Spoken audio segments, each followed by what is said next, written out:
So daily update muna tayo sa ating mga alagang sisyo, no? Mga layer na siso, yung kumbaga paglaki nila, pinapaitlog lang mga kabakyard. Ayan.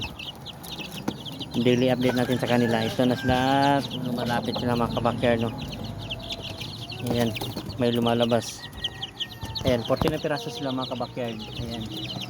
So guys, at habang tumatagal, bumibilang yung araw, lumalaki rin sila, no? Kaya nakakagaan ng loob kapag nakikita mo lumalaki yung ginalagaan mo, yung may improvement kumbaga sa araw-araw na pagpapakain mo sa kanila.